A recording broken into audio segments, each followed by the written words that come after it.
നമുക്ക് ഒരിക്കലും തിരിച്ച് വീട്ടിലോട്ട് ചെല്ലാൻ തോന്നത്തില്ല. ചിലരൊക്കെ രാവിലെ ആകുമ്പോഴേ, ചില ഗൃഹനാഥന്മാരൊക്കെ രാവിലെ ആകുമ്പോഴേ വീട്ടിൽ നിന്ന് ഇറങ്ങി പിന്നെ വൈകിട്ട് വീട്ടിൽ വരണമല്ലോ എന്ന് ഓർത്ത് ഒക്കെ വരുന്ന കേസസ് ഒക്കെ നമുക്ക് അറിയാം. പിന്നെ നമ്മുടെ ബേസിക് നെസസിറ്റീസ് ഓഫ് ലൈഫ് എന്താണെന്ന് നിങ്ങൾ കൊച്ചു ക്ലാസ്സുകളിലൊക്കെ പഠിക്കുന്ന കാര്യമാണ്. ബേസിക് നെസസിറ്റീസ് ഓഫ് ലൈഫ് അതെന്താണെന്ന് നിങ്ങൾക്ക് പറയാം. Air, water, clothing, shelter. അപ്പൊ ഒരു ഷെൽട്ടർ എന്ന് പറഞ്ഞാൽ എന്താണ്? ഷെൽട്ടർ എന്ന് പറഞ്ഞാൽ ഒരു ടെമ്പററി പ്രൊട്ടക്ഷൻ. നമ്മുടെ ഒരു ബാഡ് വെതറിലും ഡേഞ്ചറിൽ നിന്നും ഒക്കെ നമുക്കൊരു പ്രൊട്ടക്ഷൻ തരുന്ന ഒരു ഇടമാണ് ഒരു ഷെൽട്ടർ എന്ന് പറയുന്നത്. മറ്റു മലയാളത്തിൽ പറഞ്ഞാൽ ഒരു കൂര എന്ന് പറയാം. കൂര എന്ന് പറഞ്ഞാൽ നമ്മൾ ഈ സാധാരണക്കാർ നമ്മുടെ നാട്ടിലൊക്കെ BPL ആണ്. BPL എന്ന് പറഞ്ഞാൽ BPL ഫോണല്ല, ബിലോ പോവർട്ടി ലൈനിലുള്ള ആൾക്കാർക്ക് ഒരു വീടെന്ന് പറയുന്നത് ഒരു സ്വപ്നമാണ്. അവര് ഉള്ളതെല്ലാം പണയപ്പെടുത്തി, ലോൺ എടുത്തും സ്വർണ്ണമൊക്കെ പണയപ്പെടുത്തി വളരെ കഷ്ടപ്പെട്ടാണ് ഒരു വീട് എന്നുള്ള സ്വപ്നം സാക്ഷാത്കരിക്കുന്നത്. നമ്മളെ സംബന്ധിച്ച് നമ്മൾ ഇത് BPL കാര്യമൊക്കെ ഞങ്ങളോട് എന്തിനാ പറയുന്നത്? ഞങ്ങളൊക്കെ സ്വർണ്ണക്കരണ്ടി വായില് വെച്ച് ജനിച്ചിട്ടുള്ളതാണ്. അതുകൊണ്ട് ഞങ്ങൾക്ക് ഇതൊന്നും ബാധകമല്ലാന്ന് നമുക്ക് ചിന്തിച്ചേക്കാം. പക്ഷെ എങ്കിലും നമ്മൾ മറ്റുള്ളവരുടെ, അച്ഛന് 2-3 ആഴ്ച മുമ്പ് പ്രസംഗത്തിൽ പറഞ്ഞ പോലെ എംപതി, നമ്മൾ മറ്റുള്ളവരുടെ ഷൂസിൽ നമ്മൾ ചവിട്ടി ചിന്തിച്ചാൽ മാത്രമേ മറ്റുള്ളവരുടെ പ്രയാസങ്ങൾ നമുക്ക് മനസ്സിലാക്കുള്ളൂ. അപ്പം നമ്മൾ ശരിക്കും നമുക്ക് കഴിവൊക്കെ ഉണ്ടായിരിക്കെങ്കിലും നമ്മുടെ ആ കഴിവ് ഉപയോഗിച്ച് മറ്റുള്ളവരെയും കൂടെ നമ്മൾ സഹായിക്കാനുള്ളൊരു മനസ്സ് നമുക്ക് ഉണ്ടായിരിക്കും. പിന്നെ നമ്മൾ പണ്ട് കാലത്ത് ഏർലി മാൻ്റെ ഹോം എന്ന് പറഞ്ഞ് പണ്ട് നമുക്കറിയാം, നമ്മൾ സയൻസിലൊക്കെ പഠിച്ചിട്ടുണ്ട്. കേവ്സിലായിരുന്നു താമസിച്ചത്, ഗുഹാമനുഷ്യൻ. അപ്പൊ എന്തുകൊണ്ടാണ് ഗുഹാമനുഷ്യൻ എന്ന് താമസിച്ചത്? അന്ന് മൃഗങ്ങളെയൊക്കെ വേട്ടയാടാൻ പോയിട്ട് തിരിച്ച് അവിടെ ഗുഹകളിൽ വന്ന് താമസിച്ച് അതിനെ പാചകം ചെയ്ത് അങ്ങനെയായിരുന്നു താമസിച്ചുകൊണ്ടിരുന്നത്. ആ ഒരു ലൈഫ് സ്റ്റൈലും അന്നത്തെ ഒരു ക്ലൈമറ്റ് അനുസരിച്ചായിരുന്നു അവർ അന്ന് ഗുഹ ജീവിതം നയിച്ചുകൊണ്ടിരുന്നത്.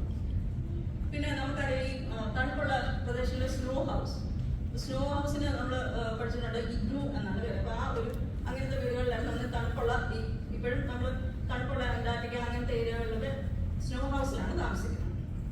പിന്നെ ഇതൊരു ട്രഡീഷണൽ കേരള ഹൗസാണ്. ഇങ്ങനത്തെ വീടുകളൊക്കെ ഇപ്പൊ നമുക്ക് കാണാൻ പ്രയാസമായിരിക്കും. നിങ്ങൾക്കൊക്കെ ഓർമ്മയുണ്ടെന്ന് എനിക്കറിയത്തില്ല. ഇങ്ങനത്തെ വീടുകൾ, പഴയ വീടുകൾ, ഇങ്ങനെ ഒരു വരാന്തയൊക്കെ ആയിട്ട്. അപ്പൊ വരാന്തയുടെ ഒരു ഗുണമെന്ന് പറഞ്ഞാൽ ബോൾസ് ഉള്ളിലോട്ടാകുമ്പോൾ നമുക്ക് വെളിയിൽ നിന്നുള്ള ചൂട് നമുക്ക് അത്ര ബോൾസിൽ അടിക്കത്തില്ല. പിന്നെ വൈകുന്നേരമൊക്കെ ഈ വരാന്തയിൽ ഇരുന്ന് വർത്താനം പറയാനും കൂടി വരാനും ഫ്രണ്ടിലൊരു മിനിറ്റ് നമുക്ക് അന്ന് നമ്മുടെ ബേസിക് ജീവിതം കഴിച്ചിരുന്നത് പാടത്തിൽ കൃഷി ഇറക്കി അങ്ങനെ നെല്ല് സ്റ്റോർ ചെയ്യാനുള്ള അറയും നിരയും ഉള്ള വീടുകളാണ്. അപ്പൊ അതൊക്കെ നിങ്ങൾക്ക് പുതിയ ജനറേഷനൊന്നും ചിലപ്പോൾ ഓർമ്മ കാണത്തില്ല. പഴയ ജനറേഷനൊക്കെ, പഴയത് ഒന്നും ഞാൻ പറയുന്നില്ല, എല്ലാവരും പുതിയ ജനറേഷനൊക്കെ തന്നെ, എങ്കിലും അറയും നിരയുള്ള വീടൊക്കെ നമുക്ക് ഓർമ്മ കാണാം. അപ്പൊ അത് വളരെ ഒരു അന്ന് നമ്മുടെ കേരളത്തിന്റെ കാലാവസ്ഥയ്ക്ക് അനുസൃതമായ വീടുകളാണ് പഴയ കേരള ആർക്കിടെക്ചറുകൾ എന്ന് പറഞ്ഞാൽ. ഓടിട്ട വീടുകൾ, തട്ടുമ്പുറമുള്ള വീടുകൾ. അതിന് നമ്മൾ തടി വെച്ച്, നമുക്ക് തടിയൊക്കെ അന്ന് സുലഭമായിട്ട്, എന്നാൽ ഇന്നും അവൈലബിൾ ആണ്. പക്ഷേങ്കിലും പഴയ വീടുകളിൽ തടി നമ്മൾ അവൈലബിൾ ആയിട്ടുള്ള തടി നമ്മൾ ഉപയോഗിച്ച് തട്ടുമ്പുറവും ഓടിട്ട വീടുകളായിരുന്നു വെച്ചുകൊണ്ടിരുന്നത്. അപ്പൊ നമ്മുടെ കാലാവസ്ഥ, ജീവിത സാഹചര്യം അതിനനുസരിച്ചാണ് ശരിക്കും പറഞ്ഞാൽ നമ്മുടെ വീടിന്റെ ഡിസൈൻ ഉത്ഭവിക്കേണ്ടത്. ഇതെന്ന് പറഞ്ഞാൽ കൃഷ്ണപുരം പാലസ്, രാജാക്കന്മാരുടെ വീടിന് നമ്മൾ കൊട്ടാരം എന്ന് പറയും. നമുക്ക് നമ്മുടെ വീടിനും കൊട്ടാരം എന്ന് പറയാനാണ് ഇഷ്ടം. ഇത് ബേസിക്കലി നമ്മുടെ രാജാക്കന്മാരുടെ വീടിനാണ് കൊട്ടാരം. കൃഷ്ണപുരം പാലസിന്, കൃഷ്ണപുരം എന്ന് പറഞ്ഞ സ്ഥലം നിങ്ങൾക്ക് അറിയാമെന്ന് അറിയത്തില്ല, കായകുളത്തിലെ മാവേലിക്കലും ഇടയ്ക്കുള്ള ഒരു സ്ഥലമാണ്.